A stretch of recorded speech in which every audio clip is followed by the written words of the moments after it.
ഇതിങ്ങനെ ഇടയ്ക്കിടയ്ക്ക് നിങ്ങൾ ഇളക്കി കൊടുത്തുകൊണ്ടിരിക്കണം. കാരണം എന്താണെന്ന് വെച്ചാൽ പൊട്ടറ്റോസ് എല്ലാ സൈഡും അപ്പോൾ നന്നായിട്ട് വെന്ത് നമുക്ക് വേണ്ട ഒരു ഇതിലേക്ക് കിട്ടും. നന്നായിട്ട് ഉടഞ്ഞു പോവണ്ട, ഒന്ന് വെന്ത് കിട്ടിയാൽ മതി. കാരണം നമ്മൾ ഇതിലേക്ക് റൈസൊക്കെ ആഡ് ചെയ്യുമ്പോഴത്തേക്ക് ഉടഞ്ഞു പോയിക്കഴിഞ്ഞാൽ എല്ലാം കൂടെ മിക്സായിട്ട് ഒരു കുഴഞ്ഞ കൺസിസ്റ്റൻസിയിൽ കിട്ടും. നമ്മൾ ഇത് ഏകദേശം ഒന്ന് നമ്മുടെ തവി കൊണ്ടൊന്ന് തൊട്ട് നോക്കുമ്പോഴത്തേക്ക് നമുക്ക് അറിയാൻ പറ്റുമല്ലോ. ഇനി ഇതിലേക്ക് ബാക്കി ഇൻഗ്രീഡിയൻസ് ആയ തക്കാളിയും സവോളയും പച്ചമുളകും കൂടി ഇട്ടിട്ട് നന്നായിട്ട് വഴറ്റി കൊടുക്കാം.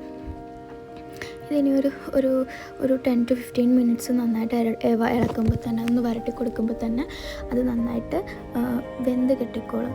ഈ പൊട്ടറ്റോസും ഈ സവോളയും തക്കാളിയൊക്കെ ഒന്ന് വെന്താൽ മതി. ഒന്നും അങ്ങനെ നന്നായിട്ട് ഉടയണം എന്നൊന്നുമില്ല, ജസ്റ്റ് ഒന്ന് വെന്ത് കിട്ടിയാൽ തന്നെ ഓക്കെ ആകും. ഇനി ഇത് നമുക്ക് ഒരു 10 മിനിറ്റ് ഒന്ന് അടച്ചു വെക്കാം.